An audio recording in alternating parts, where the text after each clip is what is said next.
3 people have died in floodwaters and 1 person remains unaccounted for after Auckland's unprecedented weather event saw record rainfall across the city. Prime Minister Chris Hipkins travelled to Auckland to assess the damage, warning residents to prepare for more rain amid anger as to why a state of emergency wasn't declared sooner. Sky News New Zealand Bureau Chief Jessica Maggio travelled with the PM. A weather event not even the forecasters saw coming. Having just surveyed some of the extensive damage, both on the ground and in the air, it's clear that it's going to be a big clean-up job.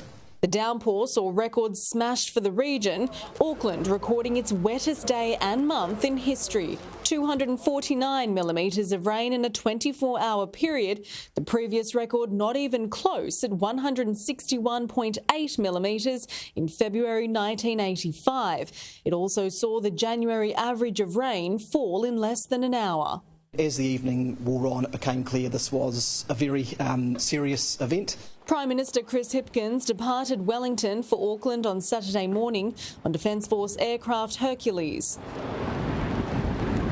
surveying damage in the air and on the ground, where the PM spoke to locals about the clean-up they'll be facing, now threatened by more bad weather. And when did the water go down, was it? Oh, there was just after, I think, I didn't look at the time, I was so tired, but yeah. I think 9, 10. Right. More than 2,000 calls for help were made on Friday and Saturday, dozens forced to evacuate to higher ground. The loss of life underscores just the sheer scale of this weather event and how quickly it turned tragic. At least 1,000 passengers were stranded at Auckland International Airport. Floodwaters rose ankle deep at check-in terminals, cancelling all international flights for almost 36 hours. I have been informed that the flooding has subsided quite a bit at the airport, which is encouraging.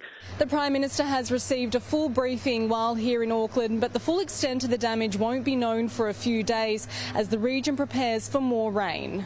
It was the first major test for Chris Hipkins as Prime Minister, overshadowed by a heated press conference, as frustrated residents questioned why a state of emergency wasn't called sooner.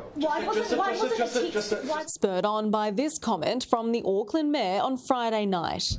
And you have to take your role seriously, and my role isn't to rush out with buckets. It's to be here ensuring that the centre is well organised and that we are taking the appropriate steps at the appropriate time. On Saturday, he defended the timing of his decision. It happened quickly, and the response was way quicker than people acknowledge. We were dealing with something that was still happening. The Prime Minister and Emergency Management Minister Kieran McAnulty say they're committed to a full review. Undoubtedly, when this is reviewed, there will be lessons to be learned from the experience. Emergency services are assisting residents with the clean-up, but a warning from the Prime Minister. So my message is to Aucklanders at the moment who might be seeing a little bit of blue sky out there is take that for granted yet. There could still be more bad weather on the way. In Auckland, Jessica Maggio, Sky News.